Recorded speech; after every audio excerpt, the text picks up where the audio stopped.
Tuhan.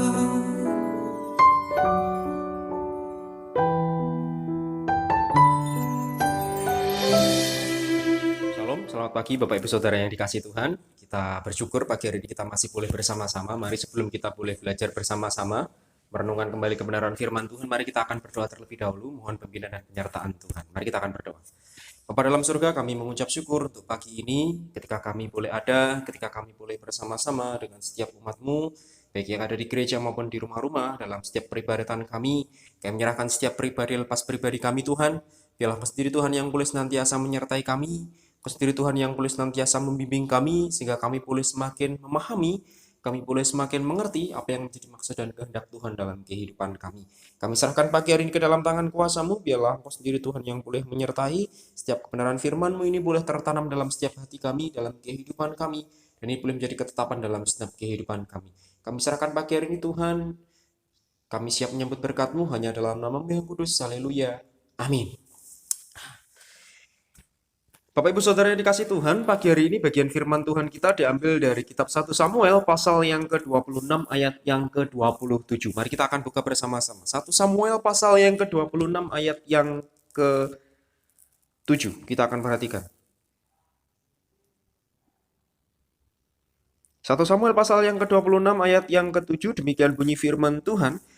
Datanglah Daud dengan Abisai kepada rakyat itu pada waktu malam, dan tampaklah di sana Saul berbaring tidur di tengah-tengah perkemahan, dengan tombaknya terpancung di tanah, dan pada sebelah kepalanya sedang Abner dan rakyat itu berbaring sekelilingnya.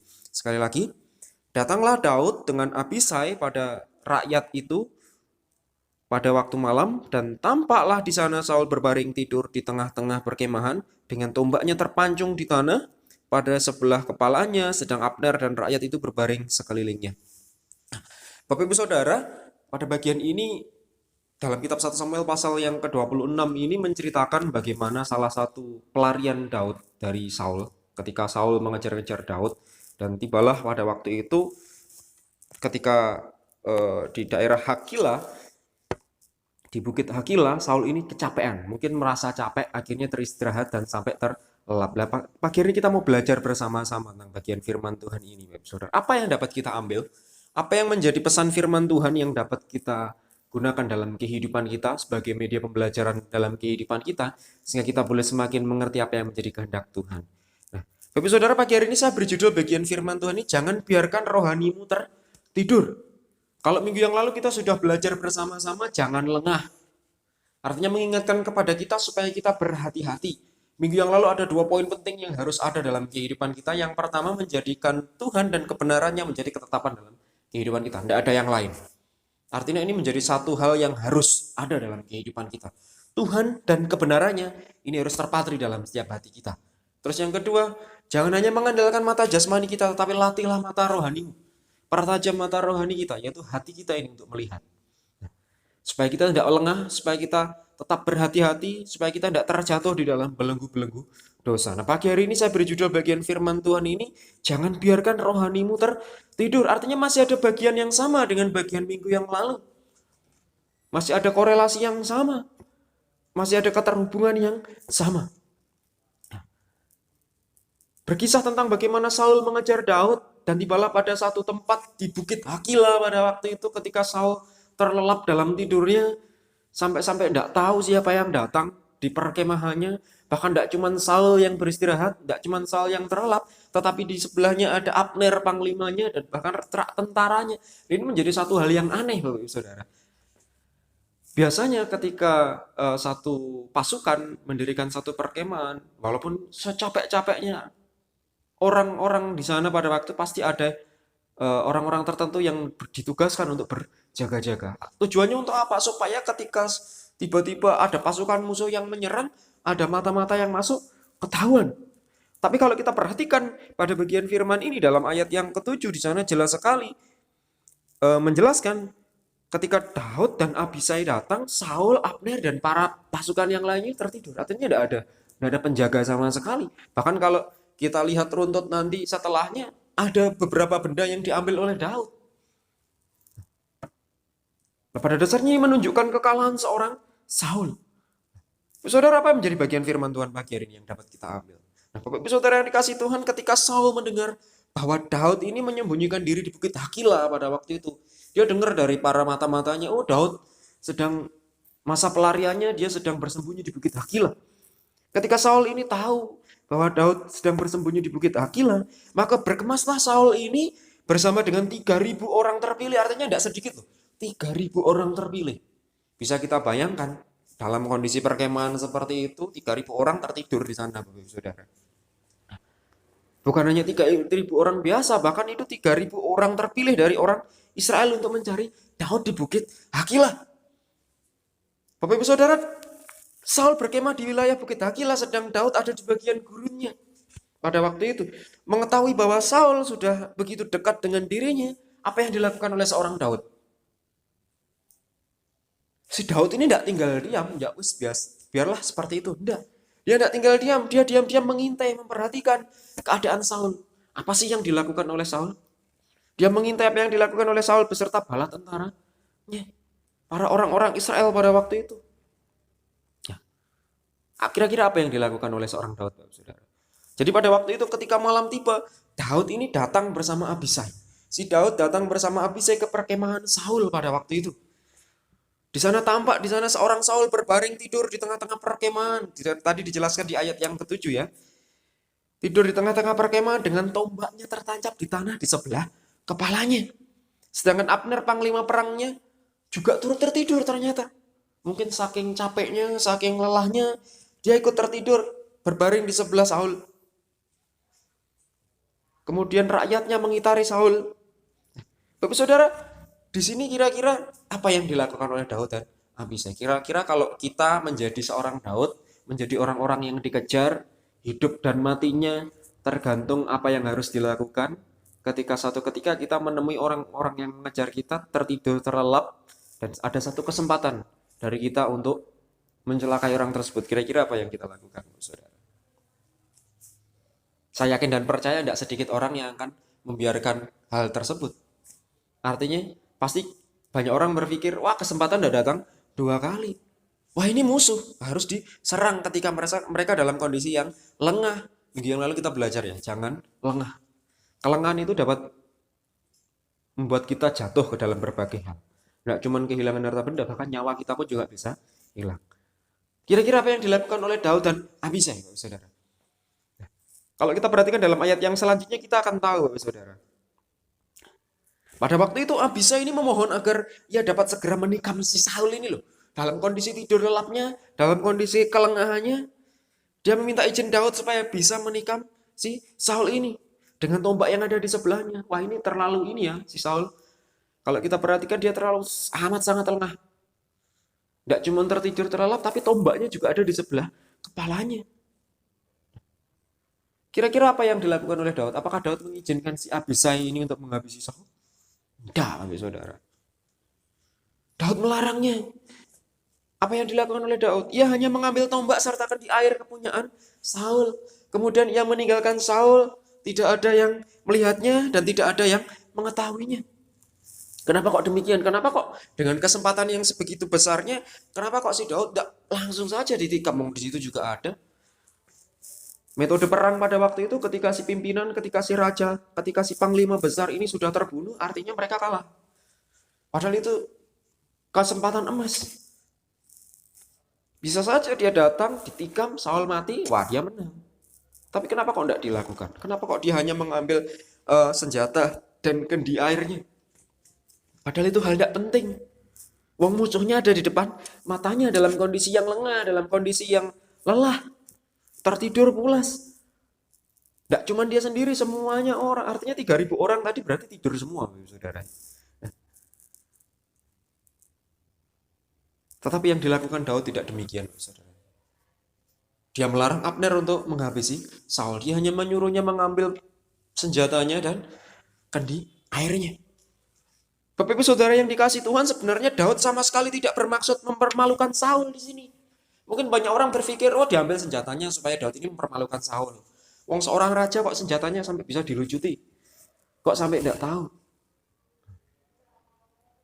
Mungkin banyak orang akan berpikir demikian. Oh ini maksudnya si Daud ini untuk mempermalukan Saul. Bapak Ibu Saudara yang dikasih Tuhan, Di sini saya tegaskan bahwa di sini Daud sama sekali tidak bermaksud untuk mempermalukan Saul. Di sini Daud hanya menunjukkan, Daud hanya ingin Saul berhenti mengejar dirinya.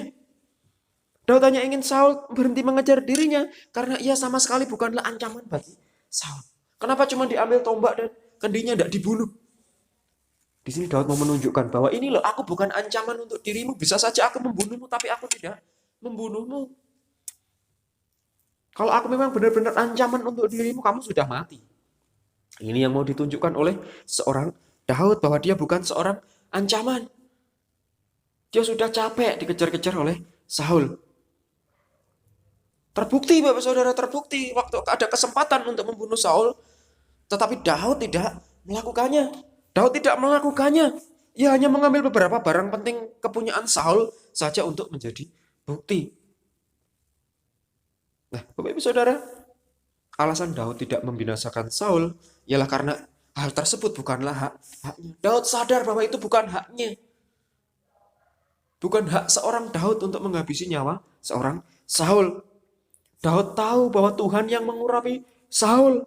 Maka sepatutnya ia bertanggung jawab sepenuhnya kepada Tuhan. Bukan haknya, tetapi ini haknya Tuhan. Ini kesadaran diri seorang Daud. Bapak Ibu Saudara yang dikasih Tuhan, dari sini kita tahu, Bapak Saudara. Dari sini jelas terlihat siapa yang semakin dewasa kerohaniannya dan siapa yang semakin merosot kerohaniannya. Saya sering sampaikan bahwa dewasa itu tidak dilihat dari seberapa banyak umur kita. Ada istilah yang mengatakan tua itu pasti, dewasa itu pilihan. Bisa saja Daud membunuh Saul dalam kondisi yang demikian, tetapi apakah itu benar di hadapan Tuhan? Daud tahu apa yang benar menurut dirinya belum tentu benar menurut Tuhan. Nah, ini loh yang paling sulit, Bapak Saudara, mencari kehendak Tuhan.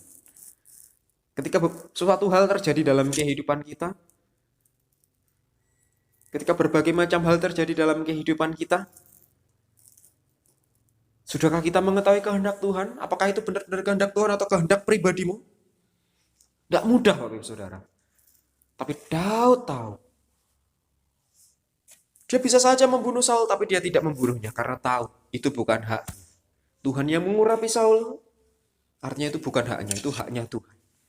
Dia bertanggung jawab kepada Tuhan.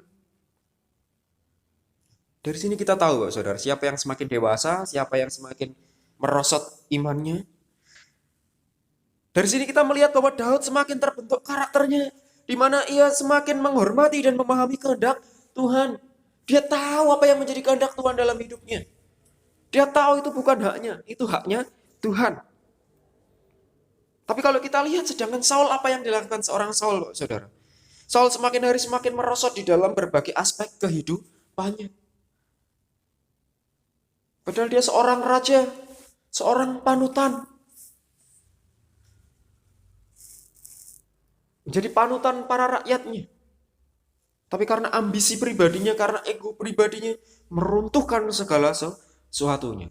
Karena kelengahan dalam dirinya, dia jatuh ke dalam belenggu dosa. Minggu yang lalu kita belajar bersama-sama tentang jangan lengah. Saul menjadi salah satu tokoh Alkitab yang hancur, saudara, karena kelengahannya. Pada awalnya dia orang yang takut akan Tuhan, tetapi karena kesombongan dalam dirinya, karena iri hati dalam dirinya, kelengahan dalam hatinya, akhirnya itu yang menghancurkan hidupnya. Semakin hari dia semakin merosot di dalam berbagai aspek dalam kehidupannya. Bahkan di saat dimana seharusnya ia harus dalam keadaan terjaga, ia membiarkan dirinya dan pasukan bersama-sama dengannya tertidur lelap. Bahkan kalau kita tahu bersama, beberapa barang miliknya hilang, diambil Daud dan Abisai. Seharusnya dalam perkemahan sekalipun 3.000 orang harusnya tidak tidur semua. Ada yang berjaga-jaga harusnya. Tapi Alkitab katakan apa? Mereka tertidur lelap.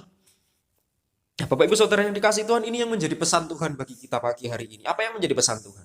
Melalui bagian firman Tuhan pagi ini, Tuhan mau menyatakan bahwa jangan biarkan kerohanian kita sebagai orang percaya tertidur atau ketiduran.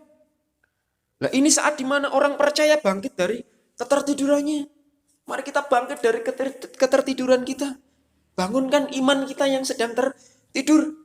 Nah, inilah saatnya bagi kita menjadi lonceng panggilan atau pengingat, reminder dalam diri kita. Menjadi pengingat dalam diri kita. Bahkan orang-orang yang ada di sekitar kita untuk bangun dan terjaga bagi seluruh orang percaya dari tidurnya.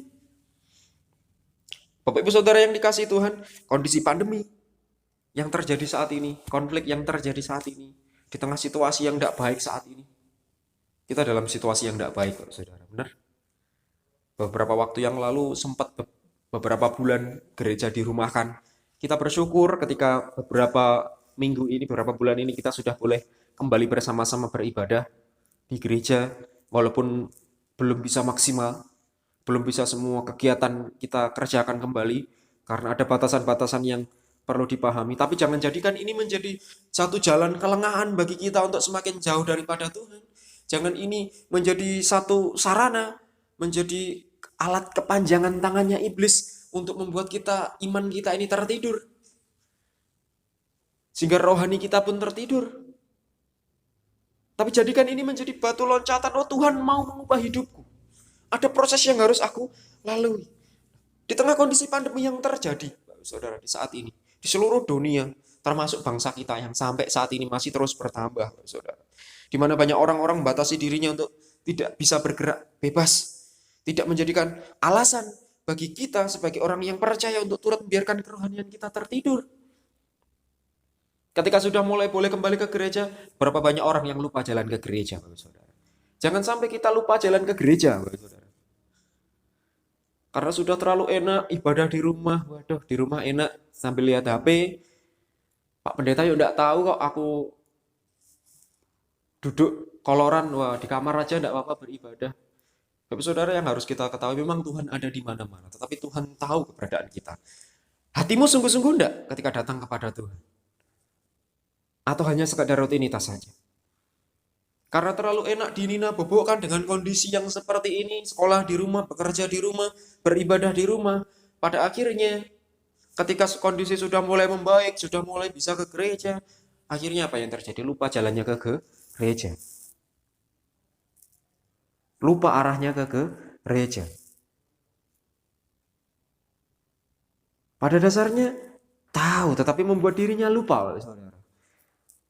Coba bagaimana kalau misal Tuhan juga lupa memberkati Bapak Ibu Saudara sekalian. Nah, Bapak Saudara, dari bagian firman Tuhan ini ingatkan kepada kita, dalam kondisi yang terjadi di tengah-tengah kita, jangan biarkan ini menjadikan rohani kita juga tertidur. Justru peran orang percaya, saya dan saudara, sebagai penerang orang-orang yang ada di sekitar kita saat ini sangat diperlukan. Tapi satu hal yang pasti kita juga harus ingat, Bapak Saudara, bergerak aktif di dalam berbagai kegiatan kerohanian juga bukan berarti secara serta-merta kerohanian seseorang sedang dalam kondisi terjaga. Wah, aku melakukan kegiatan ini, kegiatan itu. Aku datang setiap hari, waktunya ke gereja, ya ke gereja. Bukan berarti kita dalam kondisi yang terjaga kerohanian kita. Semuanya itu percuma ketika kita tidak bergerak ke arah yang Tuhan kehendaki. Artinya ketika kita melakukan banyak aktivitas kerohanian, tetapi ketika itu tidak sesuai dengan kehendak Tuhan, ya sama saja, itu kerohanian kita tertidur. Bapak Saudara, dari bagian firman Tuhan pagi hari ini, bergeraknya Saul ke sana kemari mengejar seorang Daud dengan tujuan untuk membunuhnya, tidak dapat dikatakan bahwa rohani Saul sedang dalam kondisi terjaga. Karena ia sedang tidak melakukan sesuatu yang dikehendaki Tuhan. Dia tahu itu tidak baik. Dia tidak melakukan sesuatu yang baik. Dia tidak melakukan sesuatu yang menjadi kehendak Tuhan dalam hidupnya. Tapi dia tetap melakukan. Ini menunjukkan bahwa kerohaniannya sedang tertidur. Tidak bisa membedakan mana yang baik dan yang tidak baik. Bapak Saudara yang dikasihi Tuhan, apa yang menjadi pesan Tuhan bagi kita pagi hari ini? Ada dua pesan penting yang Tuhan mau ingatkan kepada kita. Ada beberapa hal yang perlu kita lakukan berkaitan dengan pesan Tuhan ini agar tidak menjadi orang percaya yang tertidur secara rohani. Supaya kita tidak tertidur secara rohani, apa yang harus kita kerjakan? Bapak Ibu Saudara, ada dua pesan penting yang Tuhan mau supaya kita boleh mengerti, sehingga kita boleh menjadi orang percaya yang tidak tertidur secara rohani, sehingga kita boleh terus terjaga dalam kehidupan kerohanian kita. Apa yang harus kita lakukan? apa yang harus kita kerjakan. Perhatikan ayat 1 Samuel pasal yang ke-26, bagian yang pertama, 1 Samuel pasal yang ke-26 ayat yang ke-11b.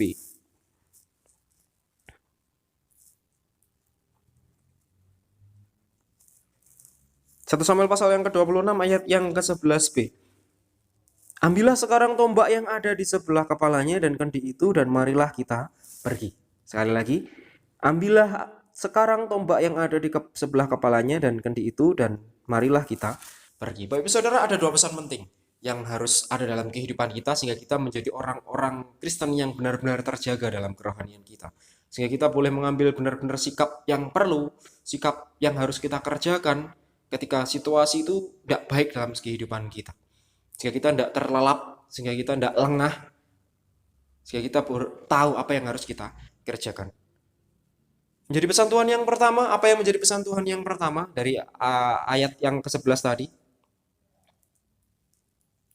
Di sana ada kata, ambillah sekarang tombak yang ada di sebelah kepalanya dan kendi itu, dan marilah kita pergi. Bapak Ibu Saudara, situasi ini terjadi ketika Abisai dan Daud melihat kondisi Saul dan para tentaranya pada waktu itu. Seketika itu pula terlintas dalam pikiran Abisai untuk menghabisi seorang Saul. Sehingga pada waktu itu pun Abisai ngomong sama si Daud, izinkan untuk menghabisi Saul, menikam dengan tombak yang ada di sebelah kepalanya. Bapak Saudara, kondisi Saul pada waktu itu sungguh benar-benar lelah, sungguh benar-benar terlelap. Nah, ini menjadi gambaran rohani yang tertidur. Seharusnya dalam kondisi yang seperti itu dia tetap harus bisa berjaga-jaga. Bapak Ibu Saudara yang dikasih Tuhan, pesan Tuhan yang pertama, Tuhan mau ingatkan kepada kita supaya rohani kita tidak tertidur. Tuhan mau ingatkan kepada kita, bangun dan jangan biarkan sesuatu yang berharga milik kepunyaan kita diambil oleh orang lain. Dalam ayat yang ke-11b tadi dikatakan, ambillah sekarang tombak yang ada di sebelah kepalanya dan kendi itu, dan marilah kita pergi. Kita sudah tahu bersama di bagian awal tadi sudah saya jelaskan bahwa maksud dari tujuan seorang Daud bukan untuk mempermalukan seorang Saul, tetapi Daud ingin menunjukkan kepada Saul bahwa dirinya ini bukan orang yang patut diwaspadai. Kalau aku memang benar-benar orang yang patut diwaspadai, sudah dalam kondisi kelengahanmu, kamu sudah mati. Minggu yang lalu pun kita sudah belajar bersama-sama bahwa kelengahan, ketidakhati-hatian akan membuat kita terjatuh.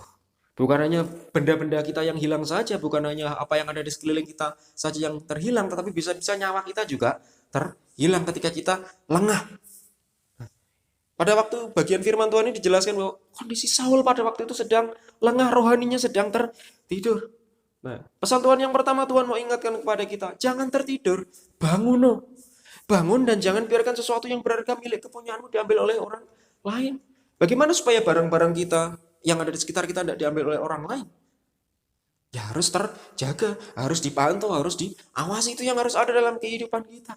Nah, Bapak Ibu Saudara yang dikasih Tuhan, dalam kisah ini yang mengambil tombak dan kendi air kepunyaan Saul adalah Daud. Namun penekanan dari peristiwa ini adalah ketertiduran seorang Saul. Ketertiduran seseorang yang dapat mengakibatkan hilangnya sesuatu yang berharga dari kepunyaannya. Ini poin pentingnya. Bukan ketika Daud mengambil barang itu, tidak, tetapi bahwa kelengahan, bahwa ketertiduran seseorang, ketidakhati-hatian seseorang dapat mengakibatkan hilangnya sesuatu yang berharga dari kepunyaannya. Kalau kita, misal Bapak Ibu Saudara, kita dalam perjalanan, saking capeknya, terus kita, mungkin Bapak Ibu Saudara pernah perjalanan dari Jawa Timur ke Jawa Tengah. Dalam perjalanan dari Jawa Timur ke Jawa Tengah itu, kalau saya pribadi biasanya istirahat di daerah perhutanan, di daerah Mantingan sana. Jadi perbatasan Jawa Timur dan Jawa Tengah sebelum Ngawi. Nah, di sana ada hutan. Tidak sepi sebenarnya. Ada beberapa penjual di sana, cuman memang jarang. Nah, artinya kalau kita tidak hati-hati, kita tidak pernah tahu di balik sisi-sisi hutan itu ada apa, tidak tahu. Mungkin ada begal atau apa, tidak tahu. Artinya kalau lelah memang harus beristirahat, tetapi jangan biarkan kita menjadi lengah. Jangan biarkan lelah kita menjadikan diri kita lengah dan kita kehilangan apa yang ada di dalam sekeliling kita. Tetaplah terjaga. Nah, dalam perjalanan begitu pun, Saudara, ketika kita lelah, yuk istirahat, tetapi jangan biarkan kita sampai lengah begitu saja dan menghilangkan barang berharga dalam sekeliling kita. Nah, ini yang menjadi penekanan pada bagian firman Tuhan yang pertama ini, bahwa ketertiduran seseorang, kelengahan seseorang ini dapat mengakibatkan hilangnya sesuatu yang berharga. Masih mending kalau itu hanya harta benda. Bondo donyo ora digawa mati. Cek iso digoleki Bapak Saudara, tapi bagaimana ketika nyawa kita yang menjadi taruhannya? Ketika kita lengah, ketika kita tertidur. Tetapi biar bagaimanapun kalau kita perhatikan dalam bagian firman Tuhan ini, pada masa itu barang-barang yang diambil oleh seorang Daud ini menjadi kunci, Bapak Saudara. Artinya biar bagaimanapun tombak dan kendi air ini adalah sesuatu yang berharga pada waktu itu. Bagi seorang tentara, bagi seorang pasukan. Bukankah tujuan keberadaan Saul dan bala tentaranya datang ke wilayah Hakila adalah untuk menangkap Daud? Untuk bertempur dengan Daud? Artinya dalam artian di sini kita tahu bersama, Saudara. Artinya ketika ketiadaan senjata pada waktu terjun ke dalam medan peperangan adalah sama dengan kekalahan. Orang kalau mau berperang, orang kalau mau bertempur pasti membawa senjata. Lah piye mau bertempur, lah piye mau berperang ketika senjatanya saja enggak ada. Ini menjadi satu kekalahan. Di sisi lain ketiadaan air ketika bertempur di Hakila yang terletak di padang gurun Zif, ini pun juga menjadi masalah yang besar, Saudara. Ketika para pasukan itu kehausan, ya akhirnya apa? Mati, Saudara. Kekalahan lagi yang diterima. Saudara, di sini Daud mau menunjukkan kepada Saul, Saudara. Bukan untuk mempermalukan Saul, enggak, tetapi Daud mau menunjukkan kepada Saul. Ini loh, bahwa kamu itu salah. Kalau kita perhatikan di sini, Bapak Saudara, Saul baru menyadari bahwa ia kehilangan tombak dan kendi air bukan karena tiba-tiba terjaga bangun, barang-barangku hilang. Enggak, Saudara, kalau kita baca seterusnya kita akan tahu bahwa apa yang membuat Saul sadar bahwa dia kehilangan tombak dan kendi-kendi airnya. Ketika Daud berseru-seru membangunkan Saul dan pengikutnya dari jarak yang cukup jauh. Jadi Daud ini teriak-teriak. Baru si Saul ini kaget, barang-barangnya hilang, Pak Saudara.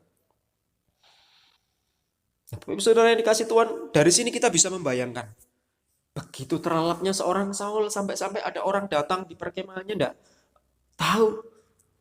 Yang lebih anehnya lagi 3.000 orang pasukan semuanya tertidur, enggak ada yang berjaga-jaga. Lah ini kondisi yang benar-benar lengah.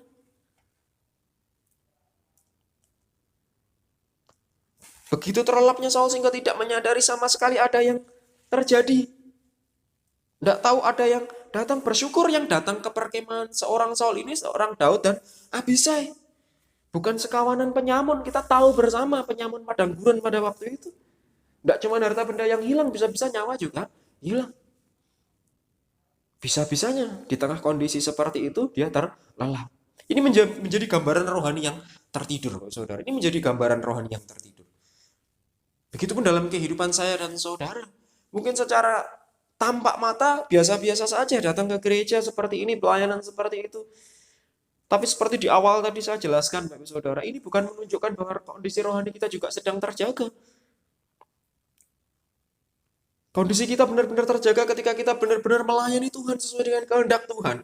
Apa yang Tuhan mau kehendaki dalam kehidupan kita, bukan atas dasar kehendak pribadi kita. Ketika kita benar-benar melayani, tetapi hanya untuk kepuasan diri kita sendiri, ya sama saja bohong. Berarti kerohanian kita sedang tertidur. Tidak bisa bedakan mana yang baik dan yang benar. Ini cukup berbahaya, Bapak Saudara.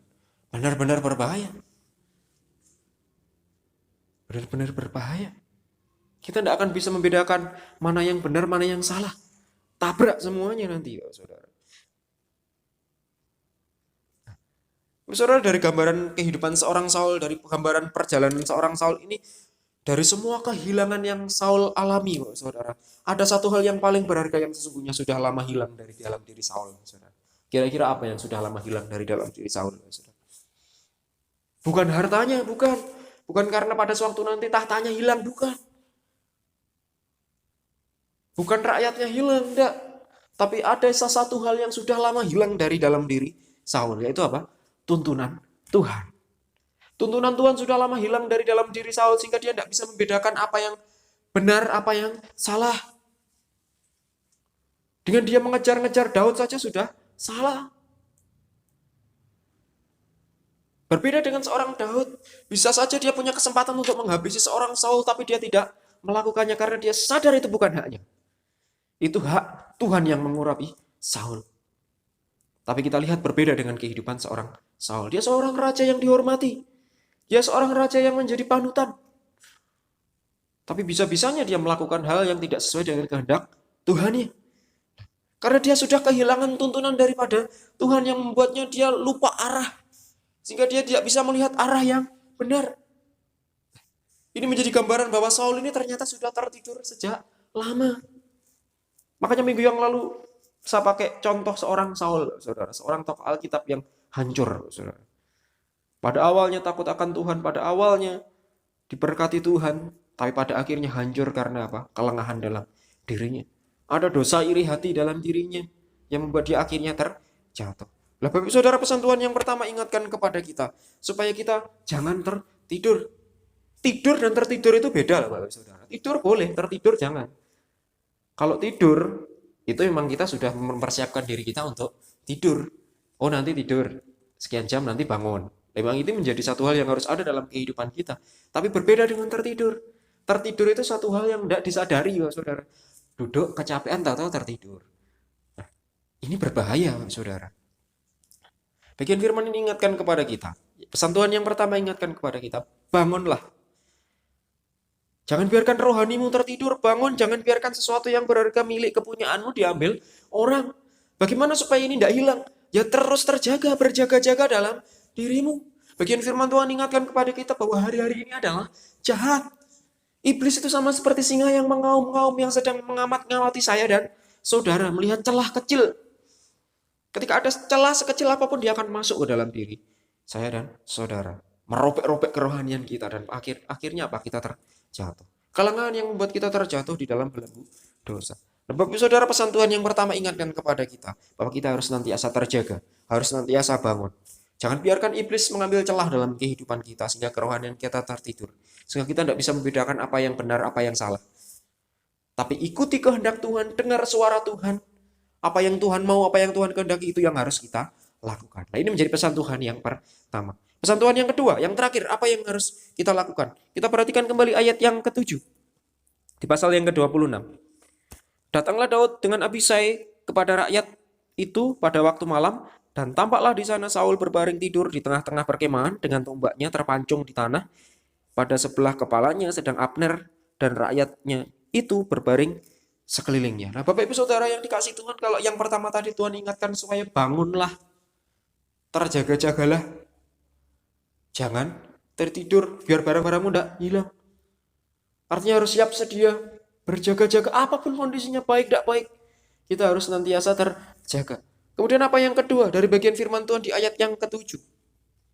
Tuhan mau ingatkan kepada kita, bangun dan jangan biarkan semua orang yang bersama-sama dengan kita ikut tertidur. Jadilah lonceng pembangun bagi sekeliling kita. Bapak Ibu Saudara yang dikasih Tuhan, kita ini dipanggil menjadi umat Tuhan bukan hanya secara kebetulan. Dan artinya ketika saya dan saudara ada di tempat ini semua karena pilihan Tuhan.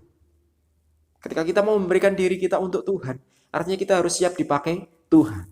Ketika kita siap dipakai Tuhan, berarti kita menjadi alat kepanjangan tangannya Tuhan. Saya gambarkan alat kepanjangan Tuhan kita di sini, kita sebagai lonceng, Pak Saudara. Sebagai pengingat. Apa sih tugasnya lonceng kalau di sekolah? Zaman dulu saya kecil masih ada lonceng ya. Kalau sekarang mungkin bel pencetan. Zaman saya kecil dulu ada lonceng. Jadi tiap kali jam istirahat dibunyikan ting ting ting ting. Berapa kali? 3 kali. Berarti istirahat pertama. 4 kali. Berarti pulang. 2 kali. Berarti masuk doa. Nah, artinya lonceng ini menjadi pengingat, menjadi reminder dalam diri kita, dalam diri orang-orang yang ada di sekitar kita. Apa sih tujuannya pengingat ini? Mengingatkan kita, oh ini loh waktunya ini, oh ini loh waktunya ini. Supaya kita dapat mampu terjaga. Sehingga tidak membiarkan orang-orang di luar kita ini juga ikut tertidur. Apa yang dilakukan oleh seorang Saul ini menjadi satu kesalahan yang fatal, Pak Saudara. Seharusnya dalam satu kompi pasukan yang begitu besar, bukan sedikit tuh, 3.000 orang pasukan. Tapi semuanya terlelap tertidur. Seharusnya ada orang-orang yang berjaga di sekelilingnya. Bapak Ibu Saudara yang dikasih Tuhan, kalau kita perhatikan bagian firman Tuhan, pagi hari ini ingatkan kepada kita supaya kita terus terjaga dalam kehidupan kita. Jangan biarkan kerohanian kita tertidur, Pak Saudara. Sehingga kita tidak bisa membedakan yang benar dan yang salah. Bapak Saudara yang dikasih Tuhan, rasa kantuk yang menghinggapi seorang masih bisa diatasi ketika ada orang di dekatnya yang bertugas menjadi pengingat. Bahkan seorang Saul pun harusnya dia masih bisa terbangun dari ketertiduran, dari tidur lelapnya. Ketika ada orang-orang yang berjaga, orang-orang yang mengamati situasi. Sehingga ketika ada orang yang masuk dia akan ketahuan. Tapi kalau kita perhatikan kesalahan fatal seorang Saul apa? Dia tertidur dan biarkan orang-orang di sekitarnya juga tertidur. Sengantuk-ngantuknya seseorang pun masih bisa terbangun, masih bisa bangun ketika ada orang-orang di sekitarnya yang mengingatkan, menjadi lonceng pengingat, menjadi reminder supaya orang itu bangun dari tidurnya. Artinya kalaupun kantuknya sudah tidak tertahankan, ia bisa memejamkan mata sejenak, sebentar, untuk kemudian ia minta agar dibangunkan beberapa saat kemudian. Tetapi apa yang terjadi pada Saul, saudara? Yang terjadi pada Saul pada waktu itu sungguh di luar dugaan. Dia ini bukan hanya seorang raja, tapi Saul ini juga gambaran panglima perang sebenarnya. Dia memenangkan berbagai macam pertempuran. Artinya harusnya dia tahu siap siaga ini menjadi kunci utama dari kemenangannya. Tapi kalau kita perhatikan apa yang terjadi pada Saul pada waktu itu sungguh di luar dugaan. Ketika ia jatuh tertidur, semua orang yang ada bersama-sama dengan dia juga tertidur. Bayangkan Bapak Saudara, tidak cuma pasukan, ada Abner panglimanya. Abner panglima tentara Saul juga berikut 3.000 orang pasukan, orang-orang pilihan loh, bukan pasukan biasa. Mereka orang-orang pilihan yang sering kali menang bersama-sama dengan Saul. Tapi mereka juga ikut tertidur. Lagi-lagi Bapak Saudara, lengah.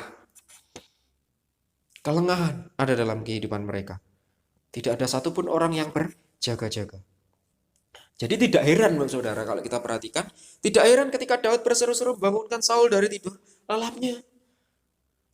Ketika Daud dan Abisai masuk ambil semua perlengkapan itu dan pergi, tidak ada yang tahu sampai akhirnya Daud teriak-teriak membangunkan mereka, baru mereka bangun dan terjaga dari tidur lelapnya. Daud menegur Abner dan bertanya mengapa ia tidak berjaga-jaga dan mengawal tuannya. Saudara, ini di sini menjadi gambaran sangat menyedihkannya. Betapa menyedihkannya ketika di dalam sebuah komunitas yang besar, baik besar maupun kecil, baik itu di gereja ataupun dalam keluarga, ketika tidak ada satu orang pun yang berfungsi sebagai pembangun anggota ketika ada di dalam ketertiduran. Ya, ini menjadi satu hal yang fatal. Bukan hanya dalam kondisi pada waktu itu, bahkan dalam kondisi saat ini pun dalam gereja-gereja Tuhan, dalam komunitas keluarga, dalam lingkungan masyarakat. Harus ada orang-orang yang menjadi reminder. Harus ada orang-orang yang menjadi pengingat, yang mengingatkan. Ketika ini tidak benar, ketika itu salah. Harusnya harus ada orang yang berani melangkah untuk menjadi pengingat. Kita bisa melihat di tengah situasi yang terjadi saat ini, saudara, di tengah pandemi global yang terjadi. Ketika gereja-gereja Tuhan dirumahkan, lah ini menjadi salah satu celah iblis pula sebenarnya. Ketika kita tidak mampu terjaga kerohanian kita. Ketika kita sekejap saja lengah membiarkan rohani kita tertidur, iblis akan masuk dalam diri kita. Dan akhirnya apa yang terjadi?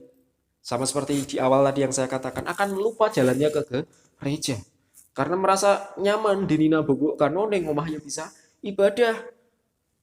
Kalaupun mau memberikan persembahan, wah sekarang gampang, bisa pakai QRIS, wah, bisa pakai OVO, bisa pakai transfer bank, wah gampang.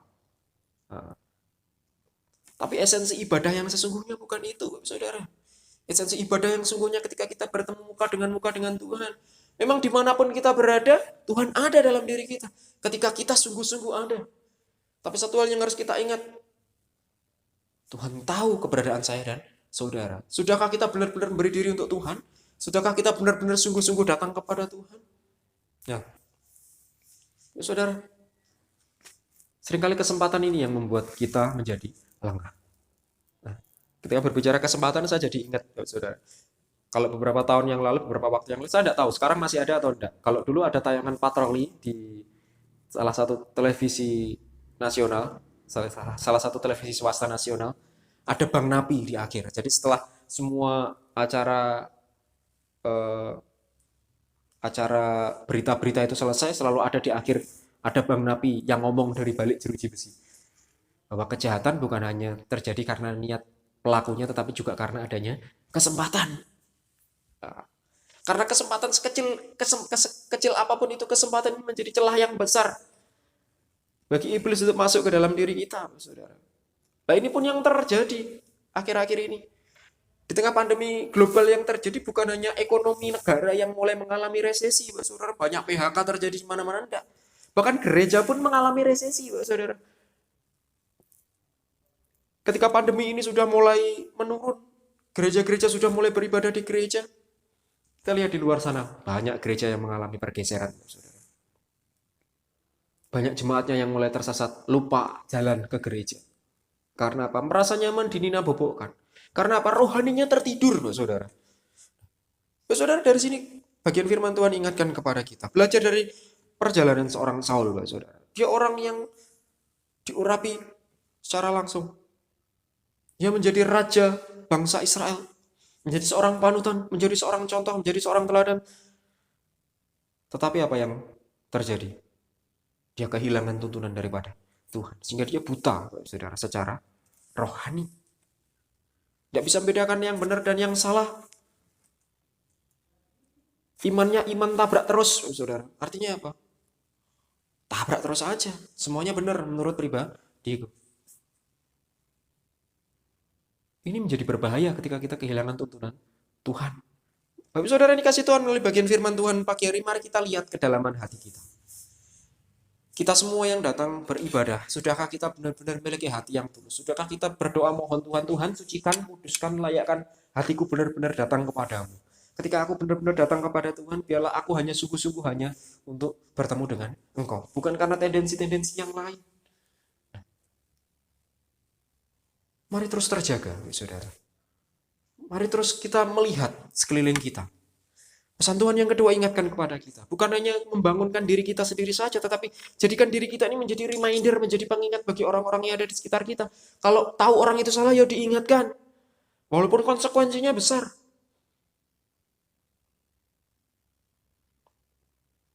Bagian firman Tuhan dalam kitab Yakobus seringkali saya ungkapkan, Bapak Saudara. Saya ingatkan bahwa kalau orang itu tahu hal yang benar dalam dirinya tapi tidak dilakukan, orang itu berdosa. Kalau kita tahu melakukan yang benar tapi tidak dilakukan, berarti itu dosa. Kita tahu ada orang yang salah jalan di sekitar kita. Kita tahu yang benar apa yang harus kita lakukan. Ingatkan mereka tapi kita tidak mau mengingatkan, ya kita yang berdosa. Saudara, ini menjadi pesan Tuhan. Ini yang menjadi pengingatan bagi kita. Kita lihat kehidupan seorang Saul. Dari Saul kita belajar bersama-sama bahwa terjaga itu juga satu hal yang penting, saudara. Tertidur boleh, tapi jangan sampai kita ketiduran. Karena di dalam kelengahan kita, dalam ketertiduran kita, iblis ini berjaga-jaga. Iblis ini melihat situasi yang baik untuk masuk ke dalam hati saya dan saudara. Di dalam komunitas apapun dibutuhkan seorang pengingat, saudara. Baik itu di gereja, dalam pekerjaan, dalam keluarga. Tidak ada yang sempurna, saudara. Lembaga gereja pun tidak ada yang sempurna. Dibutuhkan seseorang yang berani untuk mengingatkan yang lain, saudara. Menjadi reminder yang menopang orang-orang yang ada di sekitarnya. Dibutuhkan orang-orang yang mampu bertindak sebagai pengingat akan visi Tuhan dan tuntunan Tuhan. Orang-orang yang dapat mengingatkan satu dengan yang lainnya tentang langkah yang dikehendaki Tuhan. Bapak saudara, di sini Daud menjadi pengingat kepada Saul. Bisa saja Daud membunuh seorang Saul dalam kondisi kelelapannya, tapi dia tidak melakukan. Dia tahu apa yang harus dikerjakan. Daud mau menjadikan dirinya sebagai pengingat kepada Saul bahwa dia itu juga manusia yang biasa. Walaupun dia seorang raja, bisa saja dia terbunuh di tengah medan pertempuran ketika kelengahan itu ada dalam dirinya. Nah, selalu dibutuhkan orang-orang yang seperti ini, Bapak Saudara. Orang-orang yang berani melangkah menjadi pengingat bagi orang-orang yang ada di sekitarnya. Untuk selalu mengingat langkah-langkah di dalam Tuhan. Apa yang dikehendaki Tuhan. Jadi seorang yang siap untuk menjadi alat pengingat, menjadi lonceng panggilan bagi sesamanya. Nah, Bapak Ibu Saudara yang dikasihi Tuhan, dua pesan penting ini yang harus ada dalam kehidupan kita. Bangun, terjagalah, dan jangan biarkan sesuatu yang berharga milikmu hilang. Artinya mengingatkan kepada diri kita sendiri supaya kita tidak menjadi lengah.